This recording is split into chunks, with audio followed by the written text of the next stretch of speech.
सबसे पहला सवाल, अब आपके पिताजी की जीत हुई है, क्या कहेंगे? स्मृति ईरानी ने आरोप लगाया था कि उन्होंने एक नौकर को जो है टिकट दिया, उसके बावजूद भी लगभग अब चपरासी, उसके बावजूद भी 1.5 लाख वोटों से जीते हैं, क्या कहेंगे आप? नौकर बोल लो, चपरासी बोल लो, प्रॉक्सी बोल लो, चींटी बोल लो, कुछ भी बोल लो, हमें कोई फर्क नहीं पड़ता। अब आपको नंबर ही बता रहे हैं जो भी है। रिजल्ट आपने देख लिया, जो भी बोला उन्होंने, उनके अगेंस्ट ही वो खड़ी थी, तो उनका आपने रिजल्ट देख लिया।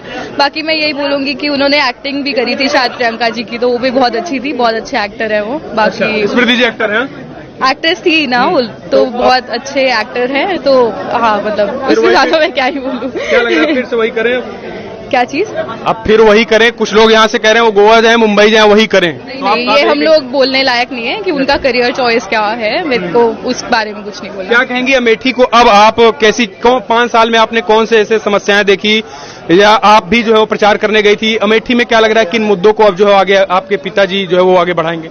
कांग्रेस के मैनिफेस्टो में जैसे बाबा बोलते हैं कि 5 चीजें बोली गई हैं, स्त्री न्याय, किसान न्याय, युवा न्याय, ये सब चीजों के, तो उन्हीं चीजों पे पापा को काम करना है। आई थिंक पूरा जो गठबंधन की सरकार है तो वो उन्हीं चीजों पे फोकस होके काम करेगी। बाकी देश का हित जो जिसमें भी होगा वो इसी चीज में काम होगा। अभी तक परिवार में 2, 4, 5 लोग थे, अब आप पूरा अमेठी आपका परिवार हो चुका है, तो जिम्मेदारियां बढ़ गई हैं। अमेठी हमेशा से ही हमारा परिवार था। अच्छा। जब से मुझे रायबरेली बोलना भी नहीं आता था, मैं लाइब्रेरी बोल के घूमती थी पूरे घर में।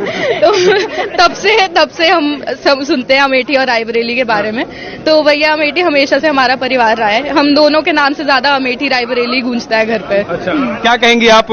अब पिताजी जो है वो सर्टिफिकेट लाने गए हैं, बड़ा चैलेंज था, बड़ी लड़ाई थी, केंद्रीय मंत्री सामने थी, किस तरीके से कितने घंटे प्रचार करते थे, कब घर पहुंचते थे पिताजी? पापा सुबह 3 बजे आते थे, मैंने देखा 2-3 ऐसे सुबह आते थे, और सुबह 6 बजे खड़े हो जाते थे एकदम अपनी सफारी सूट पहन के प्रचार करने जाने के लिए। हम भी उनको देख के अब हमें भी थोड़ा फील होता था कि पापा इस उम्र में आके ये कर रहे हैं, तो हमने भी मोर्चा उठाया, हम भी प्रचार करने जाने लग गए। हम यहाँ पे, हमें किसी ने बुलाया नहीं है यहाँ पे, हम खुद अपने इच्छा से प्रचार करने आए थे। इससे पहले हमें पॉलिटिक्स का कुछ